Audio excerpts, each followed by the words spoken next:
Attends, vas-y. Ouh. Je frotte le doigt de pied. Vas-y, Bon. vas-y, ça se voit pas.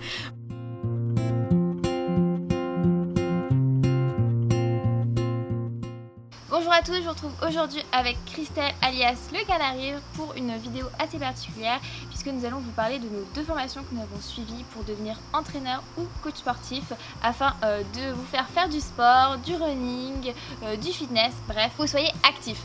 Donc je vous avais demandé via Instagram et Snapchat de me poser et de lui poser des questions.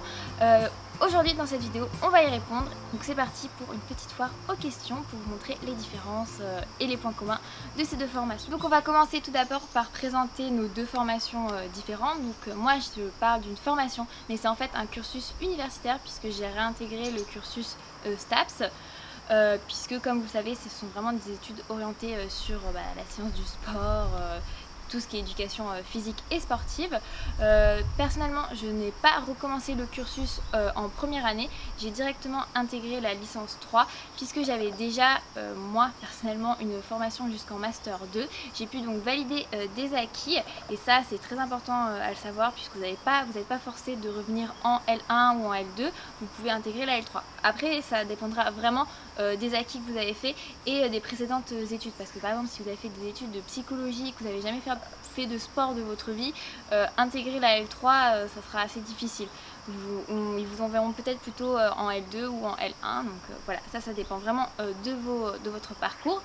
Et j'ai personnellement choisi la licence 3 entraînement sportif puisque c'est celle-ci qui va me permettre tout simplement d'avoir cette carte professionnelle qui permet ensuite de pouvoir exercer le métier d'entraîneur sportif. Je crois vous êtes normalement c'est fini, vous avez terminé tout ce qui est, puisqu'en L1, L2 il faut savoir que vous essayez à différents sports pour valider des connaissances. En L3 vous allez plutôt vous spécialiser dans le sport que vous souhaitez puisqu'il faut savoir que STAPS c'est vraiment orienté sport et par sport, j'entends pas les activités que vous pouvez effectuer en salle et en salle de fitness, en club de gym tout simplement. Et c'est certainement là où vous allez voir il y a une grosse différence, puis ce sont vraiment des sports type athlétisme, football, aviron, donc vraiment des sports plutôt pratiqués en club avec des fédérations. Donc même si on va vous enseigner tout ce qui est la préparation physique, la nutrition, ça reste toujours en fonction de votre discipline sportive. Après certes vous avez validé des acquis donc en première année, en deuxième année sur, de manière beaucoup plus généraliste sur plein de sports, mais ça sera vraiment pas orienté par exemple faire de la musculation, faire du crossfit, faire du body pump. Ça par exemple ce sont vraiment des activités donc on va apprendre à faire de la musculation mais dans le cadre de la préparation physique, mais pas dans le cadre de gagner de la masse et que ce soit vraiment pour le sport, pour le bodybuilding en tant que tel. C'est vraiment lié à votre passion. Donc par exemple moi c'était la course à pied, l'athlétisme. Tout ce que j'ai appris autour c'était à chaque fois je devais le lier à ma discipline et ça c'est quelque chose que tous les professeurs vous encouragent à faire et c'est ça qui est hyper intéressant puisque vous devenez entraîneur sportif avec forcément votre spécialité. Donc moi c'était l'athlétisme et le running et c'est en ça que c'est intéressant puisque durant cette année-là vous avez votre base générale sur tous les sports, les filières énergétiques, la nutrition, la préparation physique, mais on vous encourage vraiment à développer des connaissances pour vous spécialiser et devenir vraiment un entraîneur par exemple d'athlétisme, un entraîneur de foot pour qu'à la fin vous soyez vraiment compétent dans votre sport. Voilà, je pense que c'est vraiment la spécificité de STAPS et pour le coup licence entraînement sportif et ça c'est super important puisqu'en entraînement sportif c'est dans celle-là où vous pouvez vraiment avoir la dénomination entraîneur et la carte professionnelle pour pouvoir exercer et être rémunéré en France. Voilà, donc maintenant je laisse la parole à Christelle. Oui, donc moi le diplôme que j'ai passé c'est le BPGEPS AG2F. Donc le BPGEPS c'est un brevet professionnel. C'est un diplôme d'état en fait avec lequel vous pouvez exercer le métier de coach sportif.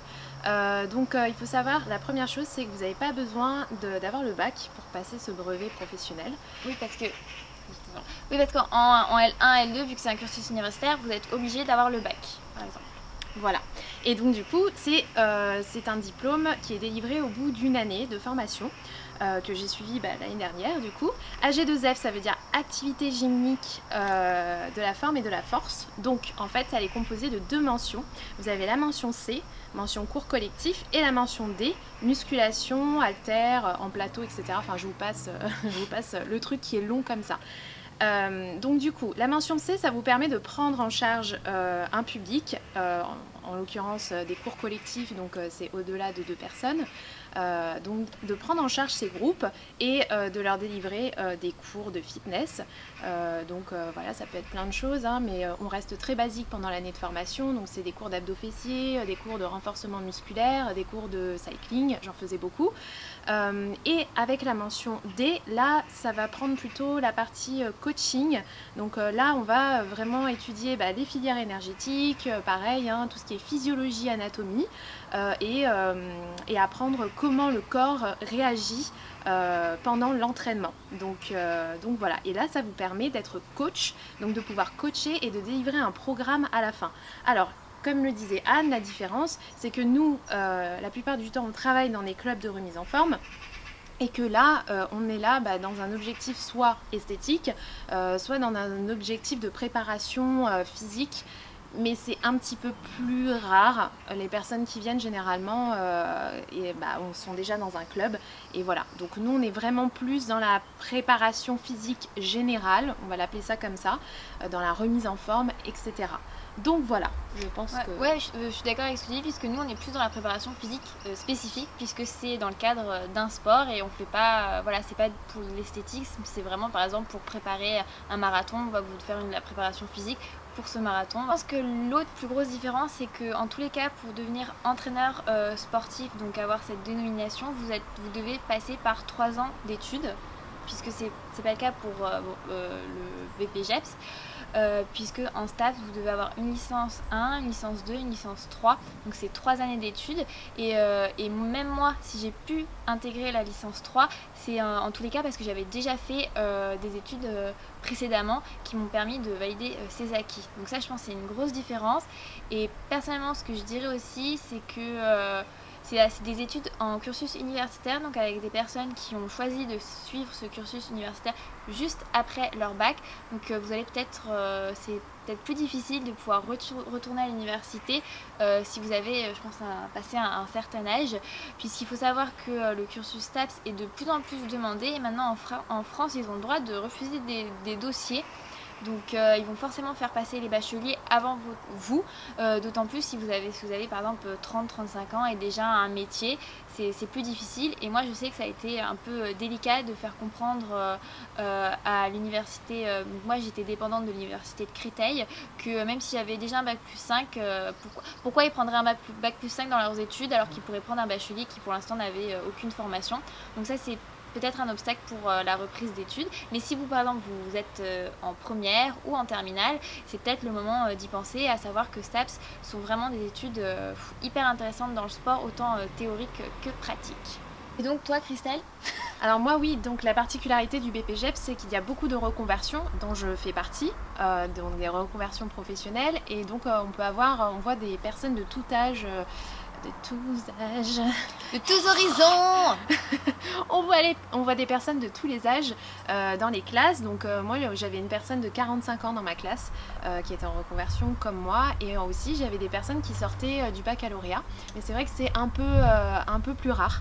Donc et puis bon voilà, c'est une formation d'1 an, c'est assez rapide, donc au bout d'1 an on est professionnellement prêt à être professeur de fitness et coach sportif. Donc voilà, pour les personnes qui sont intéressées par une reconversion, je pense que c'est vraiment le BPGEPS qui est la meilleure alternative. Ouais, alors que je pense que STAPS, c'est parce que ça reste vraiment un cursus, une formation initiale comme on dit. Mais du coup, toi, tu as fait un stage, Anne. Ah oui, et donc voilà, l'autre différence, c'est que toi, tu étais en alternance. J'étais en alternance, et en fait, donc du coup, j'avais 20 heures de cours par semaine, et j'étais en fait dans un club, et du coup je devais donner 15 heures à ce club en contrat de professionnalisation. Donc vous avez plusieurs statuts, vous pouvez être stagiaire, vous pouvez être contrat pro comme je l'ai été, vous pouvez être en fond CIF pour certains si vous travaillez déjà. Enfin voilà, il y a plusieurs possibilités. En tout cas, vous devez vraiment être intégré à un club et donner des cours collectifs, appliquer tout le savoir que vous apprenez le matin en cours ou l'après-midi, ça dépend de votre emploi du temps. Donc ça fait des grosses journées. De très très grosses journées, non, parce qu'en fait c'est des décalages. Donc vous pouvez commencer très tôt et avoir quelques heures de trou, et ensuite vous avez les heures de rush en fait en salle de sport vers 19h, 21h, et donc vous terminez aussi très tard, donc ça fait des journées très longues avec un contenu de cours qui est quand même excessif, je pense, sur une année. Et donc voilà, il faut vraiment tenir bon et s'accrocher, parce que c'est pas évident en termes d'horaire et en termes de charge de travail, je pense. Alors que pour STAPS, vu que quand vous devenez entraîneur, c'est souvent au bout de 3 ans, donc c'est le résultat d'accumulation de connaissances sur ces 3 années. Par contre, il faut savoir que ça reste une charge, c'est pas une charge de travail énorme. En STAPS, c'est un peu plus light, mais il faut savoir que en licence 3, vous avez un stage qui est beaucoup plus long que les années précédentes, en tout cas dans l'université où j'étais, et c'était pas minimum 3 mois, c'était quand même un certain nombre d'heures à accumuler pour surtout valider son stage et valider son rapport de stage. Donc au premier semestre, vous êtes à fond dans vos études, au deuxième semestre, vous êtes toujours à fond dans vos études, mais le stage vient s'ajouter, et personnellement moi c'était en club d'athlétisme, donc c'était pas tous les soirs mais quasiment, et c'était aussi le week-end, et vous êtes forcé, entre guillemets, puisque ça reste quand même passionnant à faire, mais vous devez aussi assister à des compétitions et préparer des personnes à des compétitions, et ça c'est hyper important, puisque vous pouvez pas être, et c'est ça la différence je pense avec BPGEPS, c'est que vous devez assister et être aussi un peu dans la performance de votre club, et donc suivre des personnes dans des préparations de performance et de course, et ça c'est au minimum 3 mois, et si vous faites que 3 mois, je crois que vous avez un nombre d'heures assez impressionnant à faire durant ces 3 mois, donc personnellement ce que j'ai fait, c'est que j'ai préféré avoir un stage plus long en termes de mois, mais qui m'a permis de mieux m'intégrer à la structure, et surtout suivre des personnes qui préparaient des semi-marathons et des marathons à des dates différentes, donc c'était beaucoup plus intéressant et beaucoup plus instructif. Alors, je corrige juste une chose, nous aussi on doit suivre une personne, une seule. Oui, en fait vous avez un dossier à rendre de préparation physique où vous devez suivre une personne sur 3 mois, je crois, si je me rappelle bien, minimum. Donc moi j'avais choisi sur 5 mois, je l'avais fait sur 5 mois. Vous devez la suivre dans ses objectifs, donc vous avez deux types gratuitement. Donc voilà, et en fait on a 2 options. Première option, c'est juste esthétique, et la deuxième option, c'est de la préparation physique pour un sportif.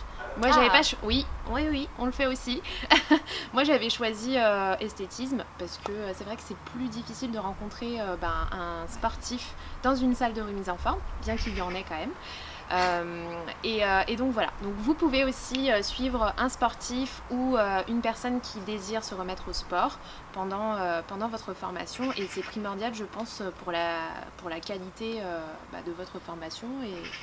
Et sachez que ces stages, ça peut paraître peut-être chiant de prime abord, genre il faut que je trouve une structure, il faut que je trouve un club, ou il faut que je sois en alternance, mais au final je trouve que c'était le plus passionnant, puisque ce que vous apprenez, vous pouvez directement le mettre en pratique, et je crois que c'est la meilleure manière d'acquérir vraiment de manière durable toutes les connaissances que vous pouvez avoir de manière théorique en cours, et quand des fois vous êtes en cours, vous dites mais c'est totalement inutile dans mon sport, pourquoi j'apprendrais ça, alors qu'en fait dès que vous êtes à votre club, vous voyez directement comment vous pouvez l'appliquer. Et j'ai trouvé ça personnellement magique, puisque dans mes études précédentes c'était loin d'être le cas, comme on dit. Que ce soit ma formation, enfin mon cursus, que ta formation, il faut savoir que ce sont les 2 seuls reconnus en France pour vous permettre de devenir entraîneur ou coach sportif et avoir cette fameuse carte professionnelle. Donc tout ce que vous voyez sur internet, les formations suivies en Belgique, en Allemagne, en Espagne, ou juste depuis votre ordinateur, ne sont pas reconnues par l'État, et donc vous ne pourrez pas avoir de carte professionnelle, vous ne pourrez pas être assuré, et vous ne pourrez pas être rémunéré légalement si vous souhaitez entraîner des personnes. Oui, donc en fait la carte professionnelle permet d'être rémunérée en France et surtout de donner la possibilité aux personnes qui sont coachées d'avoir une assurance. Et franchement, c'est super important. Donc cette carte professionnelle, c'est en fait le passeport certifié, la certification que la personne avec qui vous allez faire du sport, que ce soit en salle de sport ou dans un club d'athlétisme ou même en avec, si par exemple vous avez envie de faire avec un coach dans des séances privées, la carte professionnelle c'est vraiment la certification que cette personne a suivi une formation complète pour vous permettre de faire du sport de manière totalement saine et en sécurité. Je pense que vous n'irez pas chez un dentiste si vous n'avez pas un diplôme, que vous n'irez pas chez un médecin si vous n'avez pas un diplôme, et bien je pense que c'est pareil dans le sport, il faut que cette personne soit diplômée et reconnue par l'État. Voilà, donc ça c'est dit, et ce sont les 2 seules formations qui vous le permettent. Voilà. Voilà. Bon, maintenant on passe pour le côté un peu plus pratique, c'est-à-dire comment rejoindre STAPS ou comment rejoindre BPJEPS. Je vais te laisser d'abord la parole. Oui, parce que c'est très compliqué pour toi. Oui. Alors, pour commencer la formation BPJEPS à J2F, il faut commencer par des TEP, TEP, enfin voilà, vous prononcez ça comme vous voulez. En tout cas, les TEP, ça vous permet de voir un petit peu votre condition physique, de l'évaluer. Donc vous avez une partie cardio et une partie musculation. Ils sont assez faciles, en tout cas pour la mention D, donc c'est la mention musculation, et pour la mention C, cours collectif, accrochez-vous, puisque vous devez être bon en STEP et en LIA. On vous fait passer des tests de STEP et de LIA, et vraiment, je vous conseille de vous entraîner avant. C'est-à-dire que c'est pas 1 mois de STEP, pas 1 mois de LIA, c'est minimum 3 mois. Et alors si vous avez des problèmes de coordination, etc., il faut vraiment s'y prendre en avance, genre 6 mois. Moi j'étais juste, parce que c'est pas mon truc, mais j'y suis quand même arrivée. Ça, c'est votre passeport pour prétendre à rentrer dans une école. Les écoles sont privées. Et là, vous avez encore des tests. Alors, des tests physiques et un test écrit. Le test écrit, c'est assez simple. Si vous êtes sportif, que vous êtes passionné et que vous avez l'habitude du langage sportif, je pense que ça ira. Il y a des petits pièges, comme partout, mais c'est pas ça qui va vous empêcher de rentrer dans l'école si vous avez quelques erreurs. En tout cas, dans mon école, on avait un test sportif. Alors, pour la mention C, cours collectif, pareil, c'était suivre un cours assez cardio, donc un cours de HIIT un petit peu, et toujours le STEP mais en version intermédiaire, donc il faut avoir un niveau intermédiaire pour pouvoir rentrer dans l'école. Ça, c'est très important pour eux, puisque le but, en fait, c'est de donner des cours collectifs et ils veulent vraiment que vous en donniez. Donc il faut vraiment vous évaluer là-dessus, il faut que vous soyez bon. Et pour le test écrit, c'était un QCM, donc une chance sur 3 à chaque fois. Mais voilà, si vous êtes passionné, si vous êtes pas passionné, une dissertation quoi. Il y a une petite dissertation, mais de 5 lignes, donc je pense que voilà, c'est assez sympathique. Pour la musculation, il faut absolument vous entraîner. Vous êtes évalué sur soit le squat, le soulevé de terre, et le développé couché. Moi je suis tombée sur développé couché, donc pour les filles on est ravis quand on commence la formation comme ça. En tout cas, on vous demande vraiment d'avoir un niveau en musculation et de pouvoir être fort. Donc il faut s'entraîner absolument avant. Et pour moi, je pense que c'est minimum 3 mois avant, et encore c'est un petit peu tard. Donc je dirais c'est 4 mois avant la formation, avant d'entrer. Il faut vous mettre à fond, vous faire une programmation pour pouvoir passer ces tests, parce qu'on vous demande quand même, c'est un niveau d'exigence important. Ensuite, vous avez un entretien de motivation, on va dire que tout est basé là-dessus, c'est-à-dire qu'ils veulent que vous ayez un projet professionnel, ils ont affaire à des adultes, c'est une formation d'adultes, et ils veulent vraiment qu'on arrive avec quelque chose d'autre. Des coachs, il y en a plein, et il faut vraiment faire la différence avec votre personnalité, avec plein de choses, et ça en fait partie, et c'est très important. Donc voilà un peu le détail, c'est plein d'étapes, mais elles sont obligatoires. Et t'as oublié, il faut aussi trouver un club de sport. Oui, j'ai oublié le plus important. Il faut trouver le club de sport, parce que comme je vous l'ai dit, en fait vous avez une partie en club le soir ou le matin, 15 heures en club par semaine, et là vraiment si vous l'avez pas, vous pouvez pas intégrer la formation. Donc cherchez le club de sport, c'est primordial, surtout si vous êtes à Paris, il y en a très peu. Surtout qui proposent la formation en alternance en contrat pro, comme je l'ai fait, qui est donc rémunéré. Donc il faut chercher tôt, il faut déposer des CV. Là aussi, il faut faire la différence, il faut discuter. N'hésitez pas à discuter avec les gens, à parler, à aller vers eux, parce que de toute façon, c'est un métier où vous devez aller vers les gens. Il faut mettre au placard votre timidité. Moi, je suis très timide, mais je la mets au placard quand je suis sur l'estrade, parce que le cours collectif, vous êtes là pour l'animer. Donc il faut aller vers les gens, et c'est ça encore qui fera la différence et qui donnera envie à votre futur employeur de dire oui, c'est cette personne que je veux et pas un autre, et pas une autre. Donc ça, il faut vous y prendre dès janvier, voire décembre, aller faire un tour des clubs qui vous intéressent et demander, renseignez-vous, déposez vos CV. Voilà. Et ta formation dure 1 an total, hein. Ouais. C'est pas 2 semestres comme pour la mienne, hein. Ouais. C'est presque 3 semestres, hein. Ouais, c'est ça. Oui, sans vacances. Sans vacances. Et combien ça coûte ?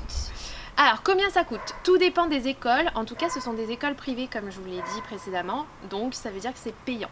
Si vous êtes en contrat de professionnalisation comme moi, en fait, j'étais chez CMG Sports Club et c'est eux qui ont payé ma formation. Ils ont payé cette formation qui coûte 8 000 €. Si je me rappelle bien, parce que c'est pas moi qui l'ai payé du coup. C'est pas toi qui... Non mais voilà, c'est environ 8 000 €. C'est environ 8 000 €. Donc si vous avez la chance de pouvoir vous la faire payer, c'est top. Voilà, c'est tant mieux. Sinon, vous devrez débourser cette somme et trouver un moyen de la payer par vos propres moyens. Donc, mais sachant que souvent, si vous êtes en reconversion professionnelle, que vous êtes en CDI, vous pouvez normalement, elle peut être prise en charge dans le cadre d'une reconversion par votre actuel employeur. Et si vous êtes sans emploi aussi. Sans emploi aussi, voilà. Donc mais après, je pense que c'est au cas par cas à voir pour chaque personne. Ouais, il faut s'y prendre à l'avance, voilà. De toute façon, ça prend 1 an, hein, je pense, pour intégrer le BPGEPS. Il faut vraiment voilà, se renseigner bien avant sur toutes les éventualités, sur cette... D'accord, ça va rien ce que j'ai dit. Allez, ok. Dans le cas de STAPS, donc, puisque moi je vous ai dit, soit vous pouvez l'intégrer en L1, soit en L2, soit en L3, ça va dépendre de votre CV, mais en tous les cas c'est un cursus universitaire. Donc si par exemple vous venez d'avoir votre bac, donc c'est tout simplement sur dossier, donc sur le site internet post-bac il me semble, donc c'est par là que vous postulez. Si vous êtes comme moi et que vous n'intégrez pas STAPS immédiatement après votre bac, c'est tout simplement sur dossier.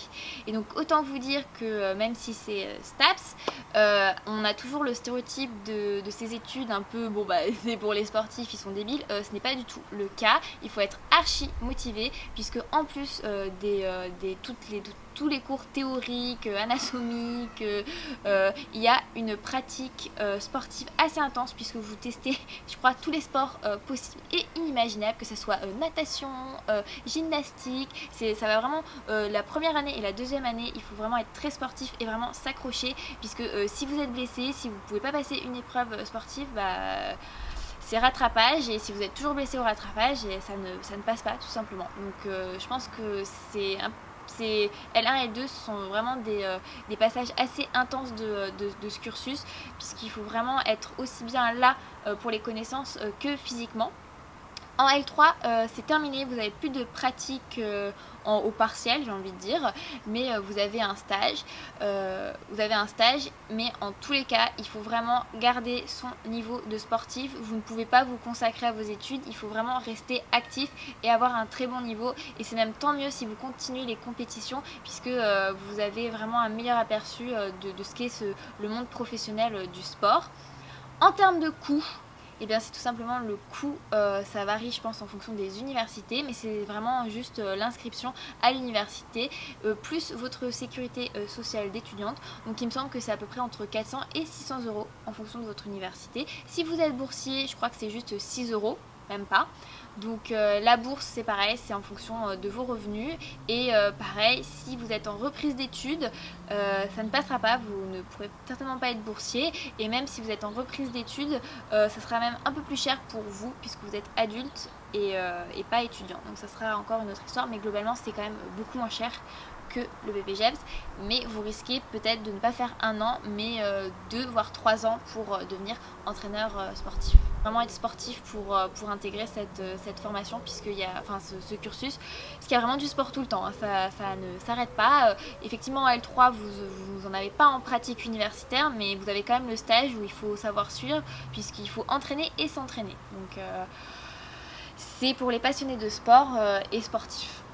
Moi, je voulais rajouter du coup une chose, c'est vrai ce que dit Anne, il faut vraiment être sportif, être passionné, mais vraiment il faut que ça soit une passion parce que moi en tout cas dans mon année de BPGEPS j'ai tellement fait de sport qu'au bout d'un moment c'est trop. C'est trop. Voilà, c'est-à-dire que vous avez par exemple 4 heures de pratique le matin, vous avez 3 heures de cours le soir et donc ça vous fait 7 heures de sport dans la journée, donc voilà, et il y a des jours où vous n'allez pas vous entraîner, donc ça varie énormément et en fait il faut vraiment pouvoir tenir le cap jusqu'au bout et ne pas se blesser. Ne pas se blesser, c'est ça, c'est le plus gros truc en fait. C'est plus difficile je pense dans ces formations. Ouais, de ne pas se blesser parce que du coup votre corps, c'est ce qui vous permet de pratiquer et de faire votre métier. Donc il faut vraiment vous préserver quand vous avez des moments où c'est un petit peu plus calme. Essayez d'apprendre à vous reposer, même si vous n'en avez pas envie, même si vous sentez que vous avez envie de faire plein de cours, etc. Ouais, d'aller en compétition. Voilà, comme ça. Préservez-vous, faites attention à tous les à côté en fait. Moi j'ai dû laisser de côté plein de choses. Yoga, crossfit. Crossfit, yoga, etc. Je pouvais plus en faire. J'étais un petit peu malheureuse, mais du coup j'ai appris d'autres choses. Ouais, c'est une parenthèse comme on dit, ouais. C'est pas toute la vie. Voilà. Moi, je vais juste ajouter un détail sur mon année puisque vous avez remarqué, j'étais pas dans une université même, j'étais en fait à l'INSEP. Donc là, à l'INSEP, l'Institut National du Sport, de l'Expertise et de la Performance, donc c'est en fait le centre national du sport de haut niveau, donc c'est-à-dire là où s'entraîne, je sais pas, Teddy Riner par exemple. Donc c'est vraiment là où vous avez tous les athlètes qui sont actuellement au JO.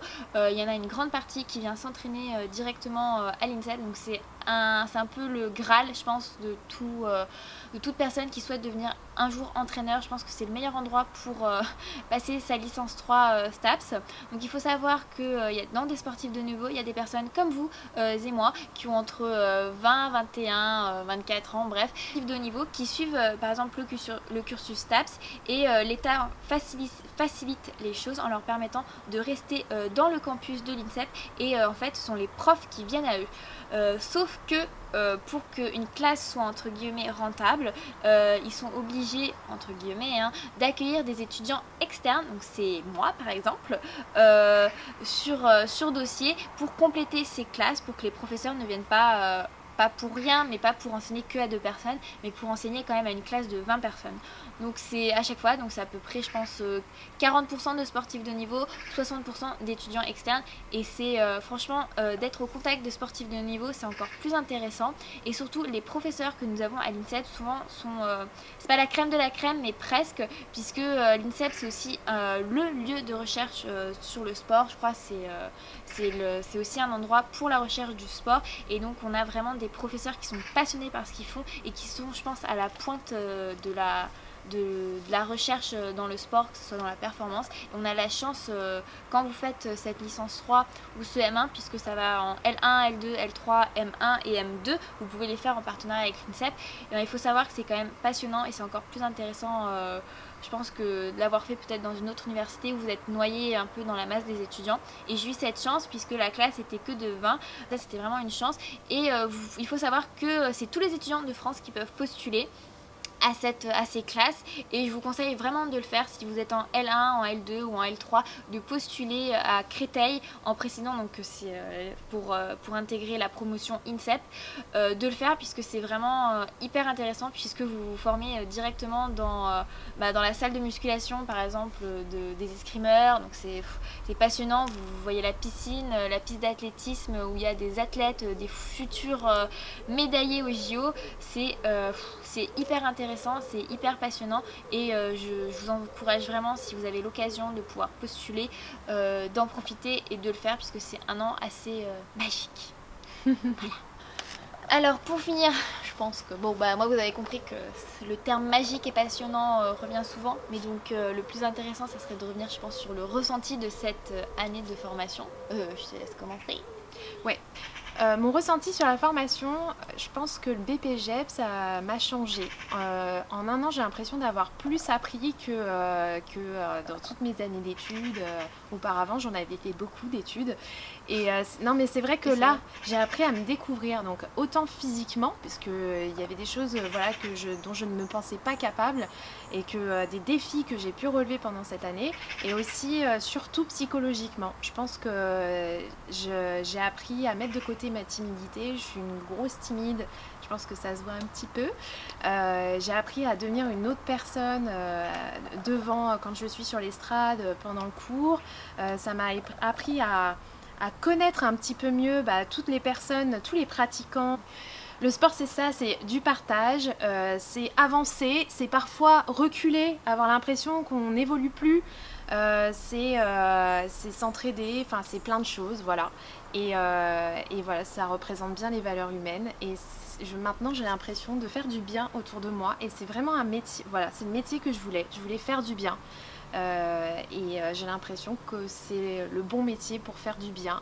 Moi personnellement ça a été peut-être un peu moins intense physiquement que toi, mais moi ça a levé beaucoup je pense, de préjugés que j'avais sur les sportifs, puisque même si je pratiquais du sport, j'étais pas en contact directement avec des sportifs depuis plusieurs années, et en fait j'ai adoré être parmi tous ces sportifs dans ma promotion. J'ai redécouvert des sports sur lesquels j'avais des a priori depuis que j'étais toute petite. Par exemple le football féminin, c'est un truc que j'aurais jamais cru pouvoir m'y intéresser, et finalement le fait de me retrouver avec des personnes de différents horizons, ça m'a vraiment permis tous mes préjugés sur ces sports, et surtout de découvrir et surtout d'apprendre bien plus de choses que j'aurais pu m'imaginer grâce à tous ces sports, puisque en course à pied par exemple on n'a pas du tout de tactique, et j'ai appris de la tactique, et c'était hyper enrichissant d'être en contact avec ces personnes, de découvrir ces sports.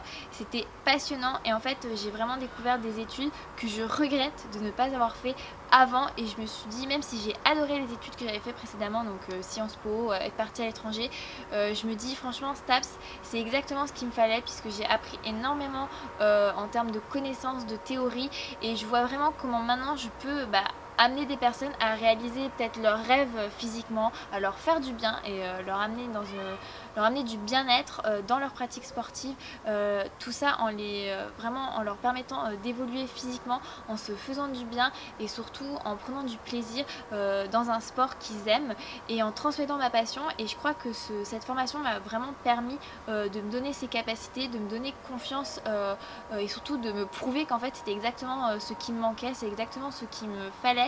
Et même quand j'ai décidé de reprendre mes études et de me diriger vers ce cursus, j'étais pas sûre à 100%. Je me disais, je vais me retrouver avec des bourrins, des rugbyman qui sont là juste pour faire du rugby et avoir un diplôme, alors qu'en fait pas du tout. Ce sont des gens passionnés qui veulent transmettre leur passion de manière raisonnée, avec des connaissances théoriques, et c'était juste magique. Et je me dis, c'est hyper intéressant de voir comment fonctionne le corps humain. C'est beau. C'est ça, et c'est beau. C'est tellement beau. Je regrette vraiment de pas m'être dirigée vers ces études auparavant. Vraiment, je pense que si vous êtes passionné par le sport, ce sont vraiment des études, que ce soit les miennes ou les tiennes, vers lesquelles je vous conseille de vous diriger, parce qu'elles vous conforteront dans ce choix, et surtout elles vous apporteront toutes les connaissances théoriques et pratiques qui vous permettront de transmettre votre passion comme il faut, tout simplement. Pour finir, je voulais juste reprendre une chose que tu as dite. Le corps humain, ouais, il est magnifique, c'est une machine, mais parfaite en fait. Et là, on s'en est vraiment rendu compte. Ouais. On peut faire des choses incroyables, il suffit d'avoir les bonnes clés, la technique, ouais. Et votre formation va vous les donner. Et ce qui est assez magique, c'est que ce que vous sentiez avant en vous entraînant, avec votre expérience, vous allez découvrir comment vous allez pouvoir la personnaliser et l'appliquer à chaque personne, puisque chaque corps humain est différent. Ils ont un schéma similaire de fonctionnement, mais chaque personne fonctionne dans sa tête différemment, et ça va vraiment vous permettre d'aborder chaque entraîné, et de lui apporter ce qu'il faut pour s'épanouir dans sa pratique sportive. Oui, et ça fait toute la différence. Voilà, donc autant vous dire que si vous avez envie de suivre ces formations, si vous avez la motivation, on peut que vous inviter à y aller à 100% puisque ça va pas changer votre vie, mais presque quoi. Enfin, perso, Si. ça a changé ma vie. Oui, ouais, si, ça change votre vie. Je crois que nous avons abordé tous les sujets et que nous avons répondu normalement à toutes les questions qu'on avait reçues sur les différences, la carte professionnelle, comment intégrer. Si vous avez d'autres questions, n'hésitez pas à les poster en commentaire. Si vous aimez cette vidéo, on veut un petit pouce. Pensez également à vous abonner à nos chaînes. J'espère que cette vidéo vous aura plu forcément et on vous dit à très vite sur nos chaînes respectives. Salut! Ciao!